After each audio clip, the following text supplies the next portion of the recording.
রাজধানী সহ সারা দেশে রাজনৈতিক নেতাদের হত্যার মাধ্যমে পরিস্থিতি অস্থিতিশীল করার পরিকল্পনা ছিল সুব্রত বাইন ও তার বাহিনীর। তাদের টার্গেটে ছিল বিএনপি, জামায়াত ও এনসিপির শীর্ষ পর্যায়ের নেতারা। উদ্দেশ্য ছিল অস্থিতিশীলতার মাধ্যমে দেশে রাজনৈতিক সংকট সৃষ্টি করা।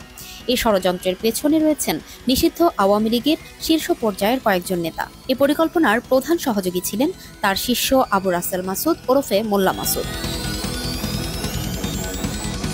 পরিকল্পনা বাস্তবায়ন করতে এরই মধ্যে হুন্ডির মাধ্যমে প্রতিবেশী একটি দেশ থেকে মোটা অঙ্কের অর্থ পাঠানো হয় তাদের বাহিনীর কাছে। ওই অর্থ দিয়ে বিভিন্ন এলাকায় শুটার ও কিলারদের সংগঠিত করছিল সুব্রত বাইন বাহিনী। পার্শ্ব প্রতিক্রিয়াহীন, গাঢ় আর দীর্ঘস্থায়ী রঙের জন্য বেছে নিন বাজারের সেরা রঙিলা কালার মেহেদি। মঙ্গলবার রাতে হাতিরঝিল থানায় হস্তান্তরের পর গোয়েন্দা হেফাজতে তাদের জিজ্ঞাসাবাদে বেরিয়ে আসে এমন চাঞ্চল্যকর তথ্য। তদন্ত সংশ্লিষ্ট সূত্রে এসব তথ্য জানা গেছে। গোয়েন্দা কর্মকর্তা জানান, গোয়েন্দা কার্যালয়ে তাদের নেওয়ার পর 4 জনকে আলাদা করে ফেলা হয়। প্রথমে শুটার আরাফাত ও শরীফকে জিজ্ঞাসাবাদ শুরু করা হয়। এক পর্যায়ে তাদের কাছ থেকে অস্ত্র ও গুলির বিষয়ে তথ্য বেরিয়ে আসে। অস্ত্র ও গুলি সীমান্ত থেকে সংগ্রহের পর তারা আরাফাত ও শরীফের কাছে পাঠিয়ে দেয়। ওই অস্ত্রগুলো মগবাজার, শাহবাগ, গুলশান ও বাড্ডা এলাকার সন্ত্রাসীদের হাতে পৌঁছে দেওয়ার পরিকল্পনা ছিল। ওই সন্ত্রাসীরা 5 আগস্টের পর সুব্রত বাইন ও মাসুদের দলে যোগ দেয়। এলাকাভিত্তিক ওইসব সন্ত্রাসীর তালিকা অনেক বড়, তবে তাদের নাম পুলিশের খাতায় নেই। তারা সবাই উঠতি বয়সী এবং এলিট শ্রেণীর বলে গোয়েন্দা কর্মকর্তারা জানান।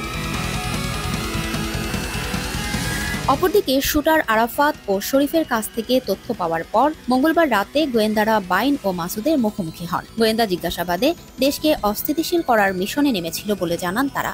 টার্গেট কিলিং এর পর ক্ষমতার দ্বন্দ্বে এক দলের নেতাকে অন্য দলের নেতারা খুন করেছে বলে তা প্রচার করারও পরিকল্পনা ছিল তাদের। টার্গেটকৃত 3 দলের অর্থাৎ বিএনপি, জামায়াত ও এনসিপির ভেতর রাজনৈতিক দূরত্ব তৈরি হলে আওয়ামী লীগ সুবিধাজনক অবস্থানে চলে আসবে বলে তাদের ধারণা ছিল।